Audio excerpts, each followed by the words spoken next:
Eh bien, salut à tous, c'est les Kounom, on se retrouve aujourd'hui pour une nouvelle vidéo. Aujourd'hui, nous allons faire une recette de poulet à l'indienne. Comme d'habitude, vous retrouverez à la fin de la vidéo les ingrédients ainsi que leur prix. Pour ce faire, on va avoir besoin de 2 cuisses de poulet, une cuillère à soupe de curry, du bouillon de volaille et du lait de coco. Bon, le mien il est solide, mais normalement c'est censé être liquide, mais je ne vais pas le jeter pour autant.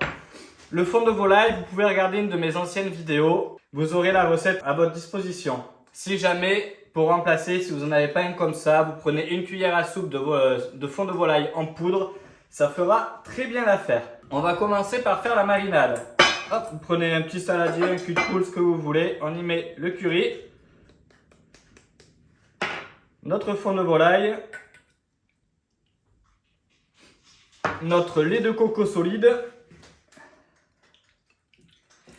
C'est assez bizarre, mais bon, c'est la première fois que je vois ça. Voilà. Hop. Et on se remue le tout. Bon, du coup, comme mon lait de coco, il n'est pas liquide, je me suis pris un fouet, sinon j'allais pas y arriver. Au moins, on fait un joli mélange bien homogène. Et ce sera impeccable. Voilà. Tac. On prend nos 2 cuisses de poulet et on les met dedans. Voilà.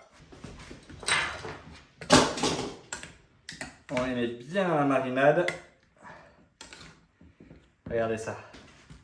Rien que là déjà, ça sent bon. Tac. Allez, parfait. Et là, on va mettre un petit film. On va laisser ça mariner 24 heures. Si vous êtes pressé, vous pouvez tout à fait faire ça pour le soir ou qu'importe, même de suite. Mais sinon, le mieux, ouais, c'est de le laisser quand même mariner pendant 24 heures. Allez, on va mettre ça au frigo et on se retrouve demain. Et nous voilà 24 heures après et on va pouvoir continuer la suite de la recette. Donc j'ai récupéré mon poulet qui a été au frigo depuis hier. Pour l'accompagnement, moi je vais faire du riz. Après, vous pouvez faire des pâtes, tout ce que vous voulez. Ça dépendra de vos goûts. Que je mets de côté. Et on aura juste besoin d'un tout petit peu d'huile. Alors, on va commencer par se cuire le poulet. On y met l'huile et on allume le feu sur une température moyenne. Ce que je vais faire, c'est que je vais prendre mon poulet qui a mariné et je vais y enlever la marinade seulement du côté de la peau, de sorte à ce qu'à la fin, mon poulet ait une peau parfaitement croustillante. À ce moment-là, je me suis rendu compte que la poêle était trop chaude, donc je l'ai diminué un petit peu de sorte à ce que ça frétille, mais pas trop non plus, sinon vous risquez de le brûler. Et j'ai également enlevé la marinade de l'autre poulet et je l'ai mis dans la poêle.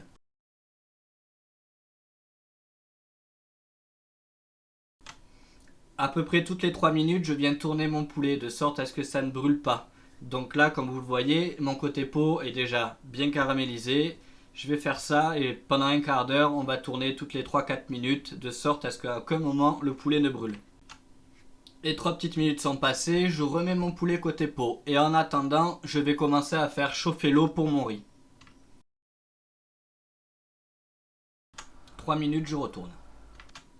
3 minutes sont passées, je retourne et je vais commencer à lancer mon riz. Comme il me reste 5 minutes pour faire revenir mon poulet et 5 minutes de plus pour faire la sauce, au moins le riz arrivera en même temps. Comme à l'origine mon lait de coco était solide au lieu d'être liquide, ma sauce après 24 heures au frigo était vraiment compacte. Donc j'ai rajouté un bouillon histoire qu'elle soit un peu plus fluide pour éviter qu'après la cuisson, il reste plus rien. Jusqu'au moment de mettre la marinade, je laisse mon poulet côté peau, comme ça à la fin il sera super croustillant. Par contre au moment où je mets la marinade, je remets le côté viande sur la poêle, le côté peau en l'air, de sorte à ce que quand je vais faire revenir la marinade avec mon poulet, ma peau reste tout le temps croustillante. Une fois avoir mis la marinade, je viens avec ma spatule gratter tout le fond de la poêle afin de remélanger tous les sucres avec la sauce. Je remonte un petit peu le feu de sorte à ce que la sauce frémisse et on en repart pour 5 minutes, le temps que le riz finisse. Je viens remuer de temps en temps et vérifier que tout se passe bien. Il ne faut pas que la sauce réduise de trop ou vous en aurez plus. Les 5 minutes sont passées, mon poulet et ma sauce sont bien, mon riz il est cuit, donc on va commencer la décoration. Je vous avoue, c'est vraiment pas mon truc, je le fais juste pour la vidéo, mais moi je suis du genre à faire un gros pâté dans l'assiette et à me régaler comme ça. Je prends un emporte-pièce dans lequel je vais venir y mettre du riz, histoire de lui donner une petite forme.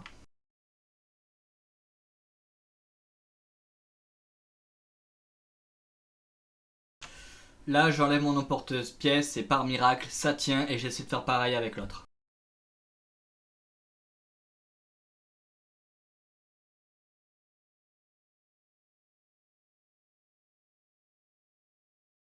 Je cache un peu la misère, mais bon, ça se passe bien. Je remue une dernière fois mon poulet pour avoir une sauce bien homogène, j'enlève mes cuisses et je vais venir mettre la sauce sur mon château de riz. J'en mets également un petit peu là où dans l'assiette je vais venir y poser la cuisse. Avec toute la délicatesse que j'y mets, je casse un morceau de la muraille de riz. Tout se passait bien jusqu'au moment où... la déception. La sauce m'a trahi. Je décide de me reprendre après ce moment fort en émotion et je viens y poser le poulet juste sur la sauce. Ne jugez pas ma délicatesse. Bon, on a bien réussi la présentation d'une seule assiette sur deux, mais c'est pas grave, vous verrez, le goûter, vous allez vous régaler. Et nous voici à la fin de la vidéo, je vous laisse avec les ingrédients ainsi que leur coût. Si jamais celle-ci vous a plu, vous connaissez la chanson, le pouce bleu, l'abonnement, le commentaire, c'était les Kounom, ciao!